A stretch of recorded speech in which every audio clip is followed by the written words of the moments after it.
How is it going, everyone? It's Lumity here, and today we're going to be talking about a video game on the PlayStation 1, going all the way back to the PlayStation days. This is The Land Before Time Great Valley Racing Adventure. And this game is obviously based off the Land Before Time movies. I actually didn't realize that there were multiple movies as a kid. I only found that out recently. I thought there was just the one. I've only seen the one. Turns out there's 14 of them, which I was just like, okay. I own them all now, so maybe I'll watch those, and if you want, I'll do a review on them if you want me to do that. But for now, let's stick to the game and talk about that for a little bit. So, this is based off the Land Before Time game. You're playing as dinosaurs, and even though it's called Great Valley Racing Adventure, the racing mode is actually just a side mode. It's not even the main mode. The main mode is actually like an obstacle course mode. Each level is a separate obstacle course, and think like Crash Bandicoot style obstacle course in a way. You're going through the levels. In fact, it kind of graphically reminds me of Crash Bandicoot, the original one. But you're going through each level, you're avoiding obstacles, you're all set on auto run, so you cannot stop running, you're constantly running, you can't stop in place, you have to keep going. It makes you keep going. So you have to keep going, you're avoiding obstacles, trying to stay out of mud so it doesn't slow you down, trying to pick up speed boosts, and you're trying to collect flower petals as well. And you have to have enough flower petals, and you have to beat the time limit on each course to be able to move to the next course if you're playing on hard mode. And hard mode is the way I recommend playing this game because, to me, it's more fun that way. There's more risks to the game. You're going to be replaying levels a lot more this way. And to me, it just is a more fun way to play this game. Now, you can play on easy mode as well. And if you play on easy mode, it will take away the timer. So you just have to collect enough flower petals to be able to go to the next level. So, you can do it that way if you just want to have a relaxing time. But I kind of like the challenge on hard mode. It gives you a decent challenge and it feels fair. So I like it. It still didn't take me long to beat it through either of the ways I played it. I played on easy mode and I played it through on hard mode. I played it through on both, and it didn't take me very long to get through it, probably like an hour for each. But I enjoyed it. I thought it was really fun, and I really liked it. I didn't think I was going to like it when I saw that you were set on auto run, but I actually ended up liking it quite a bit.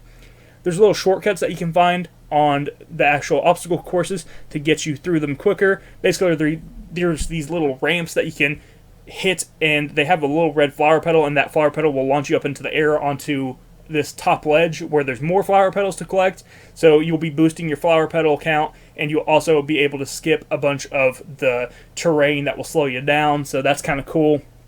There's usually a couple places like that on each obstacle course level.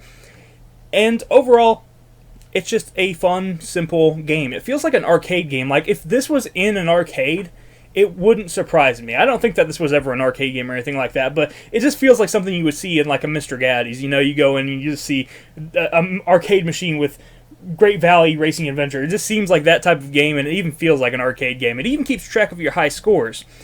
Every time you get a high score, it will show your character that you played it as. So let's say you're playing as Littlefoot. Let's say you're playing as Littlefoot, and you get, 15,000 flower petals. It will keep track of that underneath each level. So if you get 15,000 flower petals as Littlefoot, it will say Littlefoot 15,000 flower petals. And if you played it over as Ducky and you get 16,000 flower petals, then it would go above Littlefoot's number, and it would say Ducky 16,000 petals. So that's kind of cool. That actually keeps track of your arcade scores and everything. I thought that was really neat. That's why it feels like an arcade game to me. Now, the actual little cutscenes that you get, obviously, yes, it's PlayStation 1, so they're going to look dated, but they don't look too bad. You can still tell who every character is. It still looks decent enough, I guess I'll put it. It looks decent enough to where it doesn't bother me too much. I didn't mind it. I thought it looked fine for what it is, so, you know what, I didn't mind it too much at all. So there you go. Graphically, it's very bright and colorful, which was very surprising because a lot of PS1 games sometimes have a problem with looking muddy, but this one was very bright and very colorful, and I liked the way it looked quite a bit. It looked about as good as you're going to get for a Land Before Time game on the PS1, I feel like. I feel like they did the best they could with what they had when it came to the technology, and honestly, they did a pretty darn good job. I really thought it was good. One thing I don't like about this game, though, is the creepy clown that you get whenever you first start the game up. For some reason, this is a kid's game, right? Like, it's Land Before Time. I would think it's a kid's game. There's this creepy looking clown that pops up right when you start up the game, and I was just like, this looks like it's about to start up a horror game. What's going on here? And it plays this creepy music and everything. I was just like, I don't like that. I don't like that. That's creepy. Like, obviously, it's not a big deal, but it was just like, this isn't a kid's game? Like, if I saw this as a little kid, like, I would have nightmares as a little kid if I saw that clown. So I don't know what was up with that, but it is what it is. I just wanted to share it with you because I wanted you to witness the same nightmare feel that I witnessed. You know, I didn't want to be alone. So there you go. But the other mode I want to go ahead and talk about is the actual racing mode. Since this game is called Great Valley Racing Adventure, there is a racing mode. It's only a 1 versus 1 racing mode. You basically play as one of the 4 dinosaurs, and it will pick a random opponent for you to face. So you pick Littlefoot, it may pick Ducky, and you may have to race against Ducky, and it's just you two on the course. Same autopilot style thing. You're avoiding obstacles. If you hit obstacles, it will slow you down, so you're trying to avoid them. If you run into the mud, it will slow you down. In race mode, you can pick up these traction pedals. There's these little flower pedals that will say traction, and whenever you pick them up, you will basically have better traction on the mud, and it won't slow you down as much, and it will actually make it so you don't slide around too. So that's kind of neat. At least they added something to make it a little bit more balanced and feel like there's some actual skill there instead of, you know, just feeling like you have to get lucky. I feel like with that addition of the traction pedals, it definitely makes it feel like it's not just random whether you're going to win or not, you know. It definitely feels like there's actually a little bit of skill involved, and I appreciated that. And overall, I thought that the racing mode, even though it's probably not what I would go back to, honestly, I'd prefer just the regular obstacle course mode.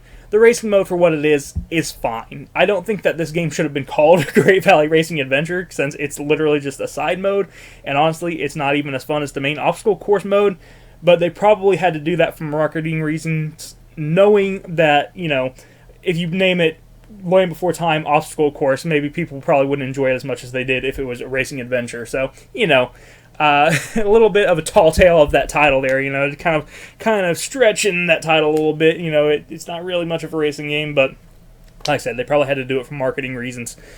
Most people probably wouldn't pick up a game that was called Land Before Time, you know, obstacle course, or avoid the mud or something like that. So it is what it is. Overall, I enjoy this game for what it is. It's not bad. In fact, I would actually say it's pretty good. I would call it a hidden gem. I'm probably not going to title this video Hidden Gem because I'm sick of titling my PlayStation 1 gameplays. I'm sick of titling them Hidden Gems because I feel like people are just going to be like, okay, not everything's a hidden gem. But honestly, it's really good. I like it, and I've never heard anyone talk about it before, but I think it's pretty darn good.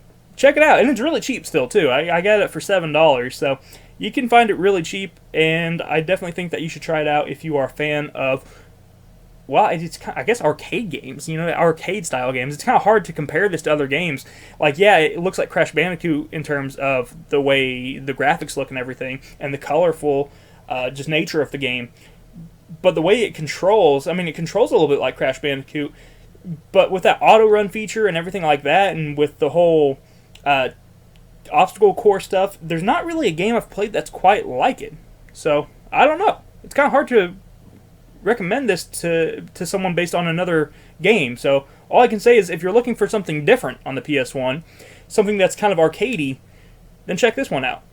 It's nice, it's fun, it's colorful, and you should definitely play it because it's still a good game. And there we go. Thank you for watching this video. I hope that you enjoyed it. If you did, hit the like button, subscribe button down below. There's going to be more PlayStation 1 reviews coming up very soon, and I hope that you subscribe to enjoy those. I will talk to you next time. You have a fantastic day. Bye.